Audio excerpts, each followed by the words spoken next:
നമ്മുടെ giveaway winner നമ്മളെ contact ചെയ്തിട്ടുണ്ട്. അപ്പൊ നമുക്കൊന്ന് വിളിച്ചു നോക്കാം. Hello, first of all congrats for winning. ഞാനിപ്പോ കളേഴ്സ് കാണിച്ചു തരാം. അതിൽ ഏത് കളർ വേണ്ടതെന്ന് വെച്ച് ചൂസ് ചെയ്തോളൂ കേട്ടോ. ദാ ഈ 4 കളേഴ്സാണ് നമ്മൾ അതിൽ ഷോ ചെയ്തിട്ടുണ്ടായിരുന്നത്. ഏത് കളർ വേണം പറഞ്ഞോളൂ. പിങ്ക് പക്ഷെ ഇതിൽ ഒരുപാടുണ്ടല്ലോ. പിങ്ക് എനിക്ക് ആ മുകളിലത്തെ ആ ബ്രൗൺ എടുത്താലോ? ബ്രൗൺ നല്ലാണോ? ഓ അതെ, എന്നാ ബ്രൗൺ മതി. ഓക്കെ.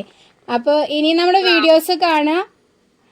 അപ്പൊ ഇനിയും ഗിവ് അവേസ് വരുന്നുണ്ട്. അപ്പൊ അതിനകത്ത് പാർട്ടിസിപ്പേറ്റ് ചെയ്യുക. അഡ്രസ് ചിലങ്ക പൂജയാണ്, അപ്പൊ അതിനു വേണ്ടി പ്രാർത്ഥിക്കണം. Oh sure. ഓക്കെ, അപ്പൊ അഡ്രസ് ഒന്ന് സെൻഡ് ചെയ്തോളൂ. ഓക്കെ, അപ്പൊ ഞാൻ നിങ്ങൾക്ക് ഗിഫ്റ്റ് സെൻഡ് ചെയ്ത് തരണം. Okay, thank you. വെൽക്കം. അപ്പൊ ശരി.